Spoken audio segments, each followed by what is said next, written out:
I'm just going to get clear of this car park. I'll have a chat with you a little bit further on.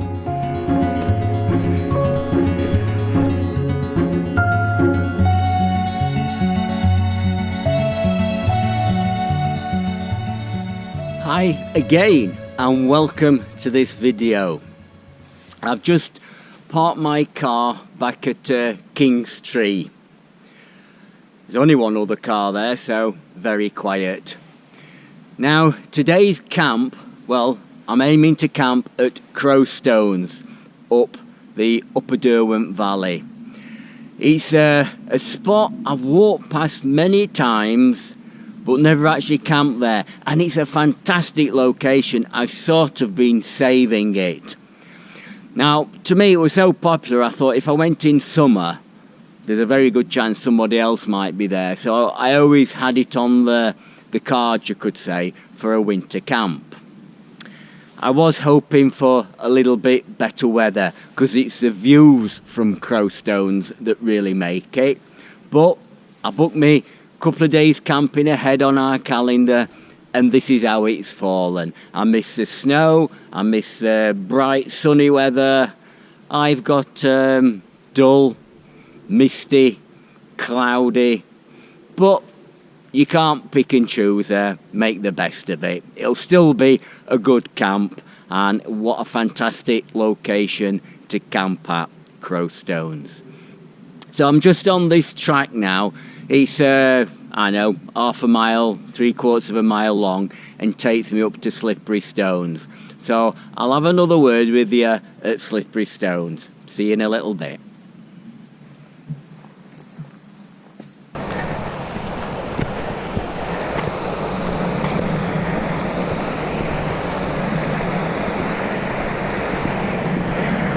And this is Slippery Stones Bridge.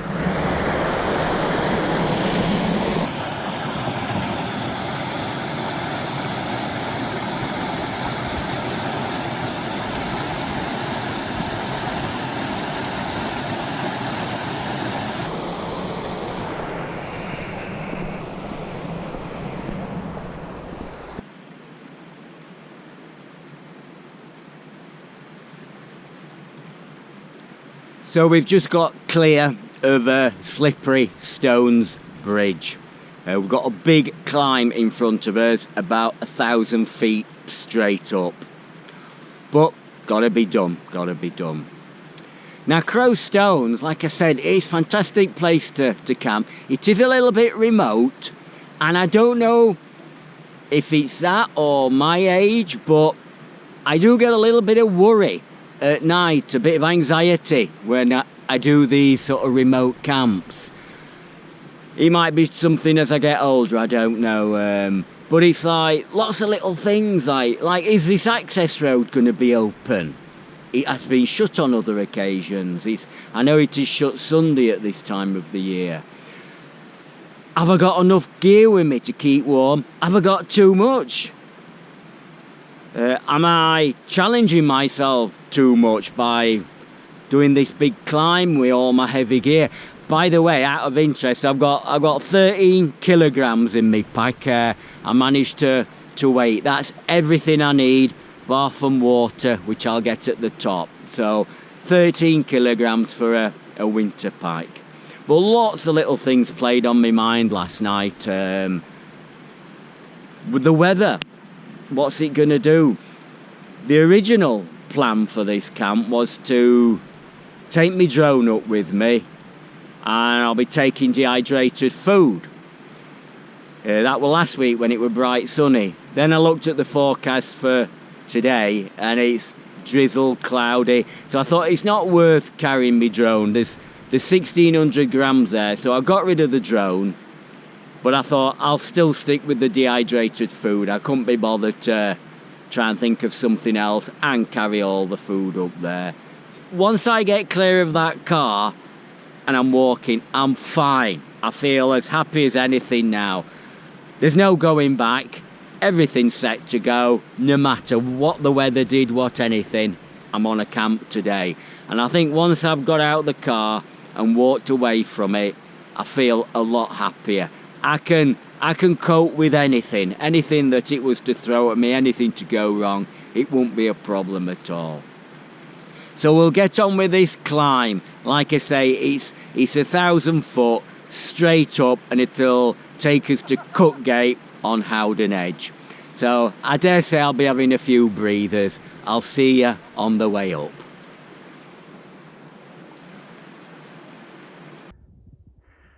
Just about at the top at Howen Edge. That's looking back along the edge towards Marjorie Hill, etc. Just sweep round. Still got little patches of snow, but not much, and that's the path. Oh, this last bit I've come up.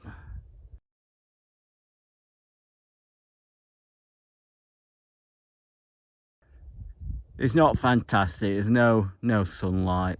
I'll just swing round. That's looking up the Derwent Valley, and that lump of rock just in the right hand corner, that is Bullstones, and that's where we're heading next. One, we'll have a look at the rock formation, and just below that there is a natural spring where we can collect some water from. So we've just got to get across the Bullstone. I have never found a path across there and just walked through the bracken, heather, etc.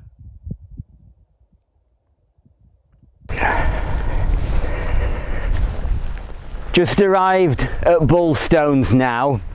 Just walked across from the path. Waist high wet heather all the way.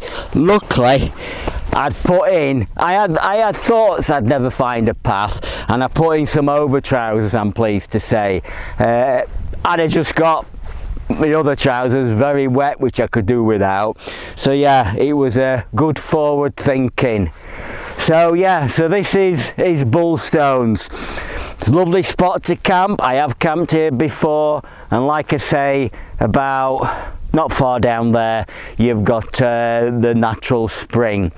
What I'll do, I'll turn the camera around, just show you the rocks, try and show you where the spring is, and then go and collect my water before we head off to Crowstones. So Bullstones is basically an outcrop of massive gritstone boulders, and it's possibly more well known for the fact that lower down there is a natural spring. Great if you're camping up here and want to collect some water.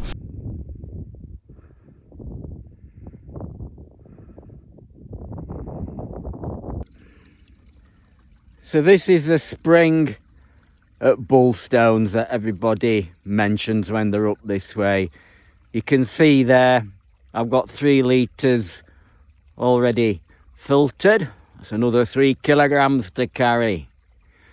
But up there you can see Bullstone, so it's probably about 100 metres down from Bullstones if you ever need to find it. But if you look at those bottles there, it's actually clear. You filter it and you get nice clear spring water. A lot better than your brown stuff you normally get. Anyway, the weather is turning a little bit grim and raining, so I think I'll make my way over to Crowstones now. Just have a last look at Bullstones as we leave.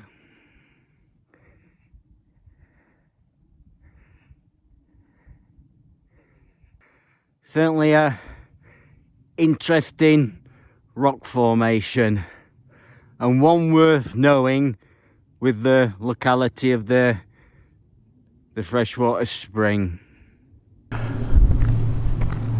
On our way to Crowstones, we pass this aircraft crash site on Crowstones Edge.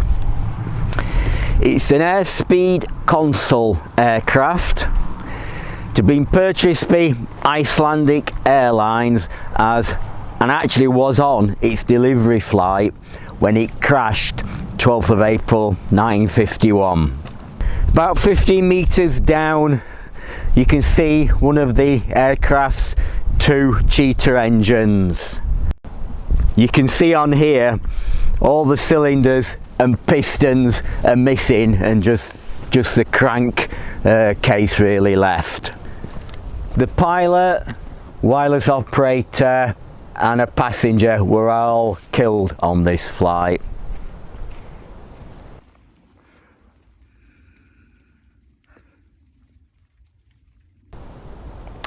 There are so many other aircraft wrecks up on Bleaklow and on Kinder Scout. The place is littered with them.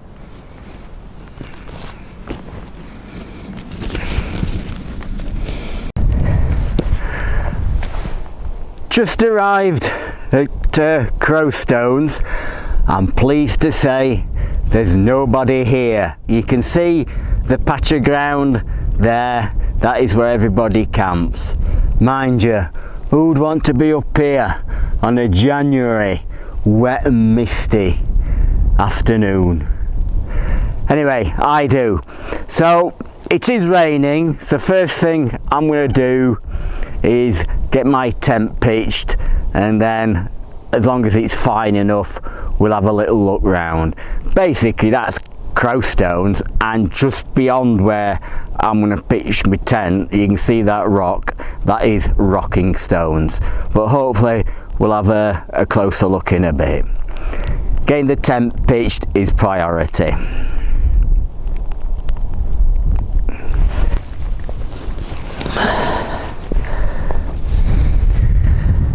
Right, that is my tent pitched. I'm pleased to say the weather is horrible. It's all the time I've been here, it's raining, it's windy, the ground's partially frozen. Once you push the peg through it goes in, but I'm happy I've got the tent up. I just wish it wasn't raining. Makes it very hard work, all wet clothing and that. Behind me, believe it or not, is probably one of the best views in the Peak District. Normally you look straight down there and you look right onto Howden Reservoir. I can just make it out, but it's surrounded in mist and everything.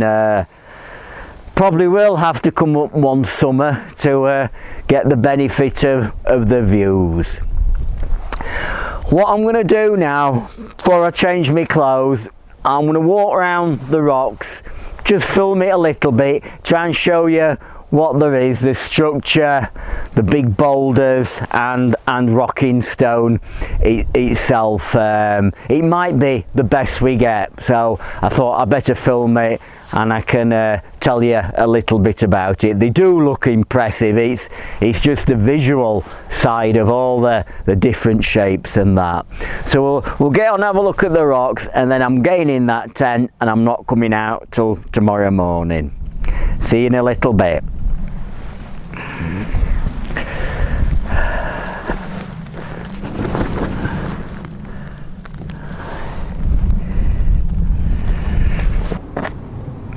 So this group of rocks is known as Crowstones, and I've no idea why they're actually called that.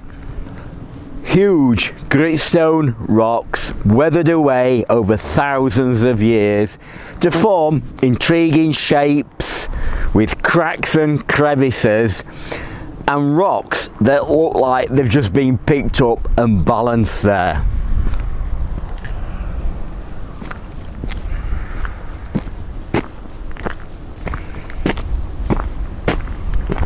The rock on the left is known as Rocking Stones, and the normal practice is to climb and pose on top for a photograph. Not today, I don't think so. My tent is calling me. And that's a last look down a wet and misty Derwent Valley.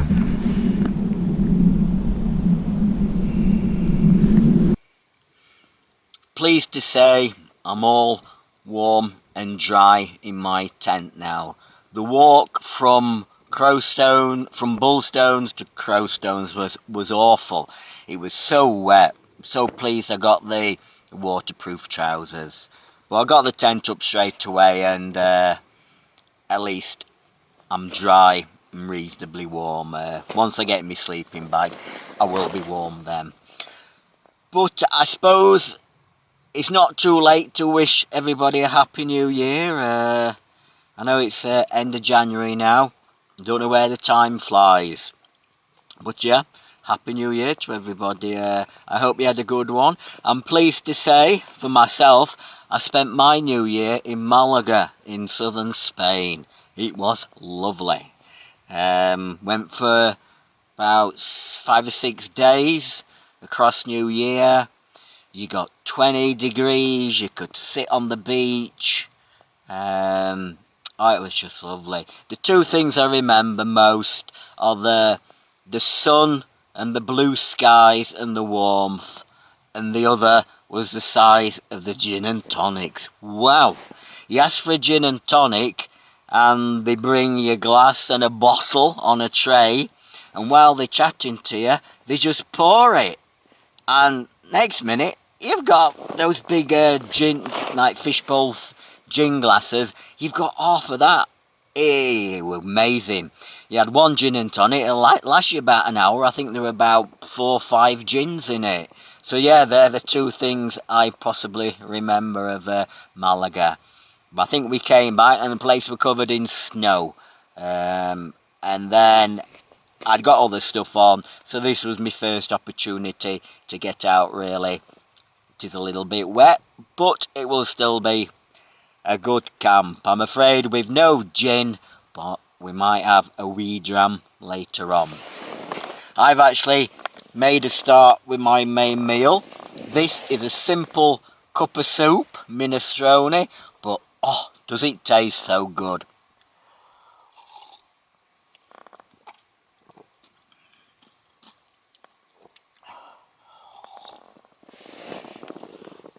Just really wanted something warm, and it makes a start with my evening meal.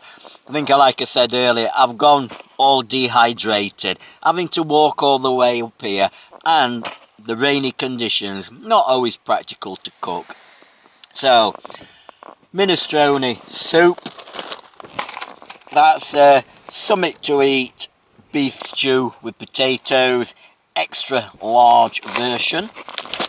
And to finish with, which I've not had before but sounds very nice, custard apple crunch.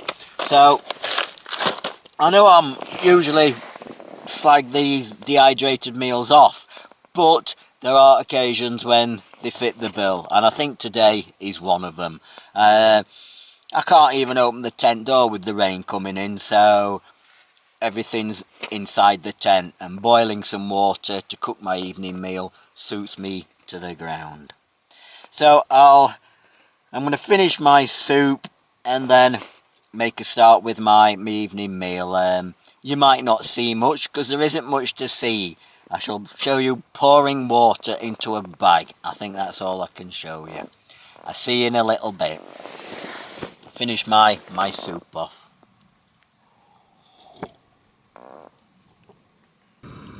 Just preparing my beef stew and potatoes. I am quite looking forward to this as I'm very hungry.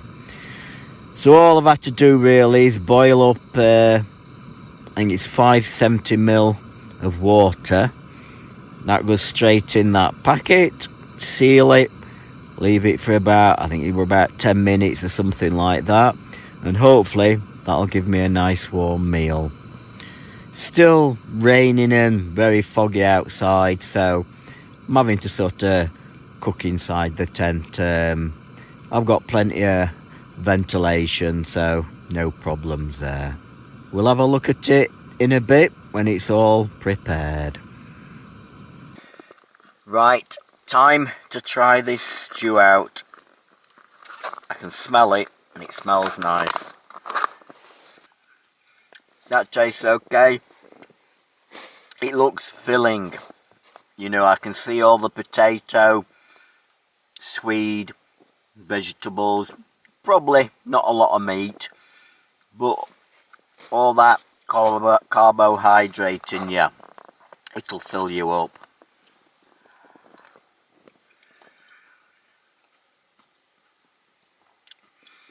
And so easy to prepare.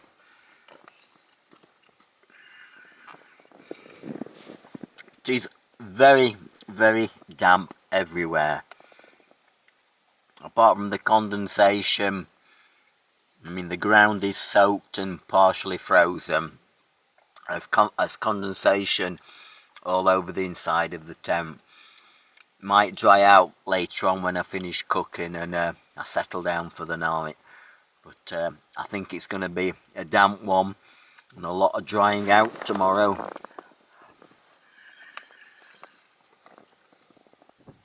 I can feel the warmth going into my body, which is good. So I'll finish this off. I'm going to have my, like an apple crumble then. And that, food-wise, that should do me for the evening. Probably a hot drink, and then perhaps a wee dram. Looking forward to it.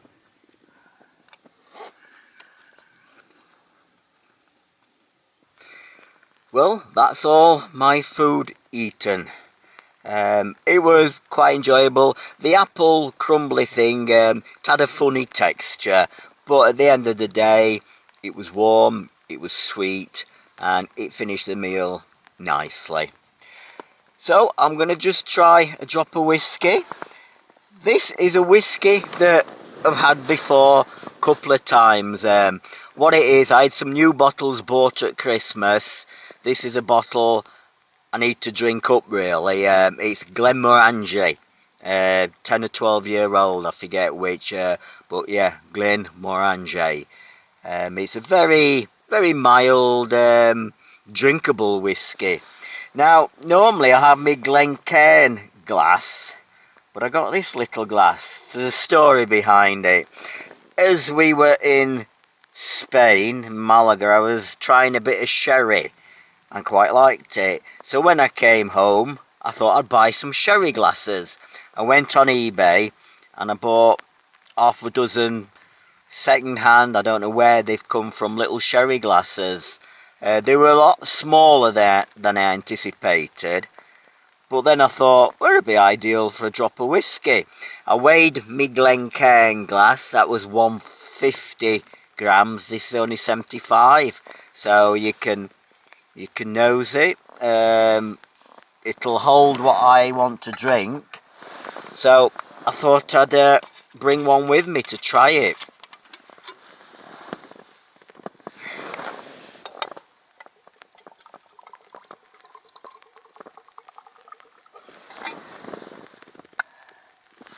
It is not easy filming in a tent in the rain. Right, so yeah, Glenmorangie. Distilleries north of Inverness. I think it was 1847 when it was sort of created, so a very old distillery.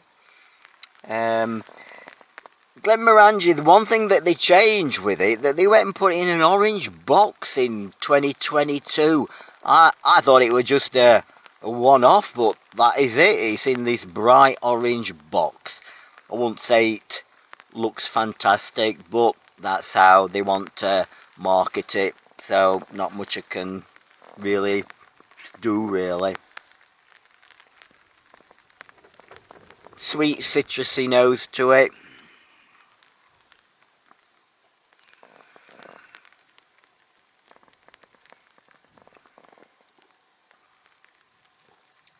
And again, very drinkable. A very sweet barley sugar. Perhaps a bit of vanilla and a bit of toffee in there. But yeah, very easy to drink.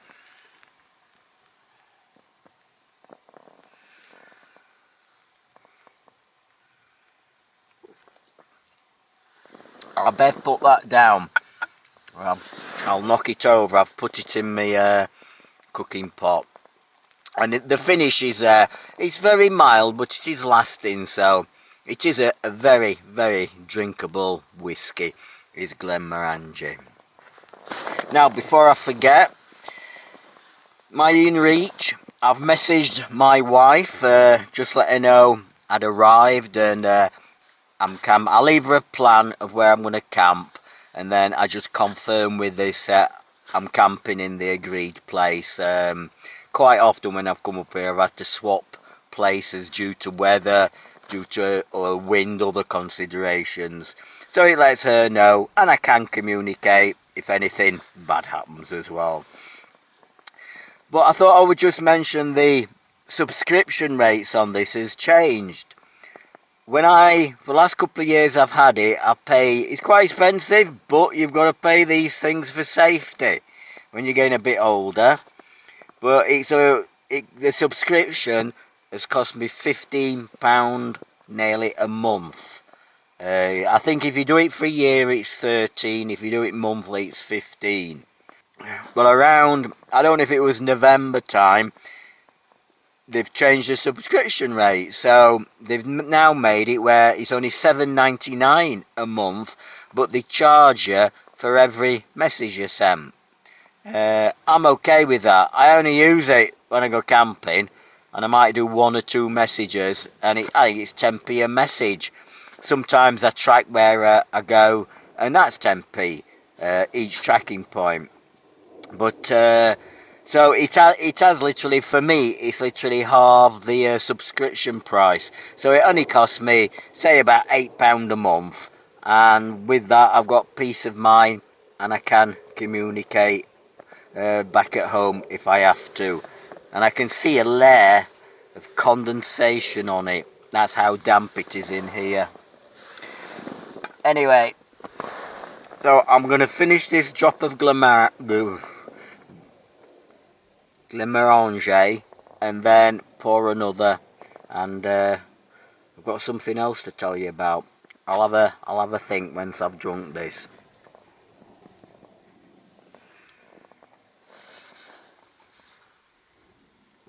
Very nice.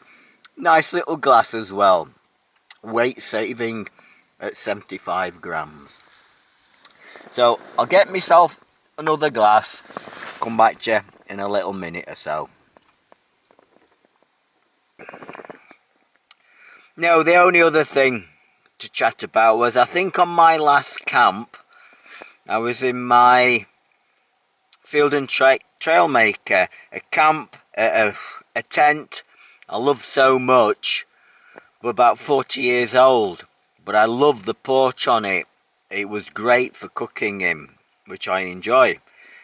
You couldn't cook too much in a Sulu. So I said I will probably look round see what modern equivalents there are on the market. Not an intention of buying at the moment, I'm just looking. Now, 2 that I looked at. One is the Hilleberg Nallo 2 GT. Now, I did used to have one around the year 2000. For about 8 years I had a Hilleberg Nallo. I got it so I could take my 2 sons camping in it. There was a little bit more room, and there were loads of room in the porch for cooking. And yeah, it was a great tent. I think I sold it, and then eventually I had the Quasar, and then eventually got this. But the price of it now is an awful lot, probably £1,000. But there's always the opportunity of getting a second-hand one. But I have looked at another one, Falraven Abisco Shape 2, a very similar shape with like a extended porch area. So again, that is a possibility. Like I say, I'm only looking at this stage. With the Falraven, I suppose there is a possibility you could order it from Sweden, pay the import duty, and I think that would work out quite a lot cheaper. But yeah, like I say, I'm just looking. It's nice to have a something to like read about and find out what the new tents are and things like that. I'm glad I'm in my Sulu tonight. Down to the floor, sort of 4-season. Yep, that's what I want. It might weigh a bit, but I don't want wind and rain blowing in because the fly sheet don't reach the floor. So yeah, this suits me for these conditions. But I'm thinking more of autumn and spring, where you might be out, and it gives me room to do a little bit more adventurous cooking. But we're just looking at the moment, that's all. Anyway, it's time I tried to go to sleep. I've got my radio, so I'm going to listen to a bit of music and hopefully drift off into a sleep. I'm warm enough, it just feels a little bit damp in here. But tomorrow looks a better day, not sparkling, but just better. So it might be a better walk down. And it might, well, I think packing away is going to be wet no matter what. So I'll bid you good night, and I'll see you in the morning. Good night then.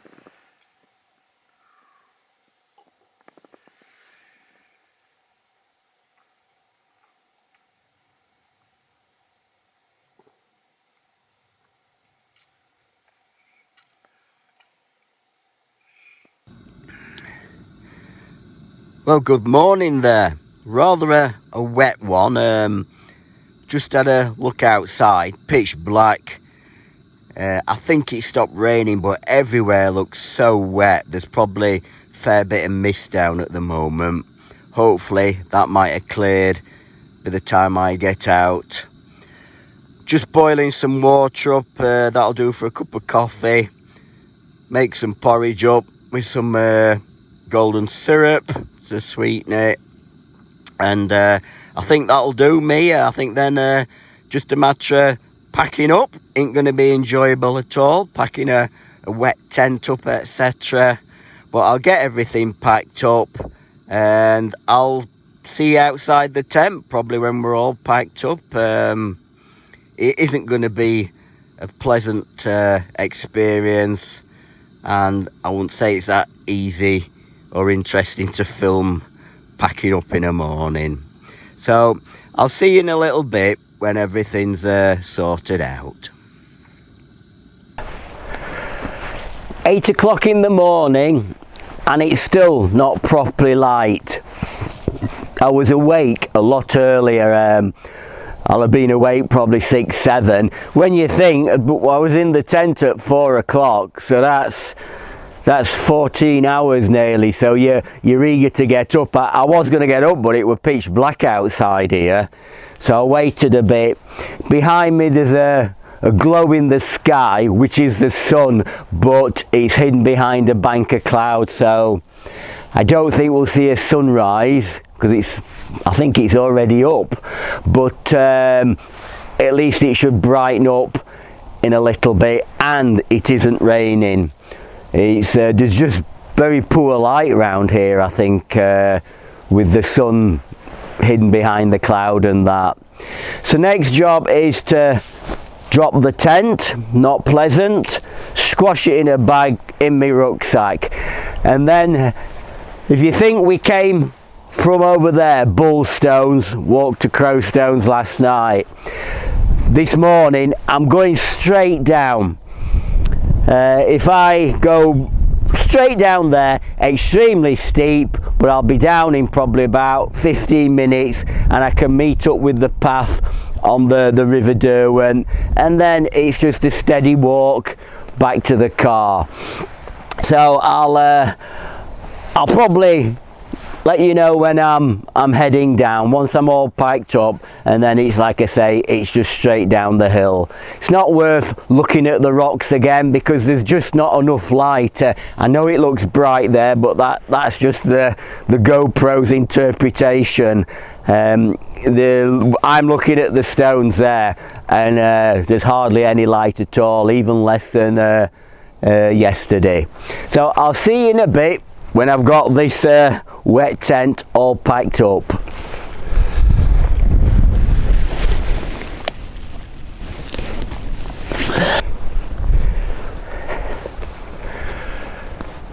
Right, everything packed away. Check the site, nothing left. Time to head down, and like I said, we're going straight down. That way, straight down, and we should hit the river in about 15-20 minutes. I'll see you on the way down.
Alright then, it might have taken me longer than 15 minutes to get down here. I did have a little bit of filming to do.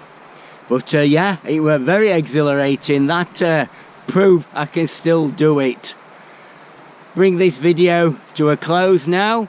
My car's about 2 miles away, but it's a steady walk back along the river on this track, so shouldn't take me too long.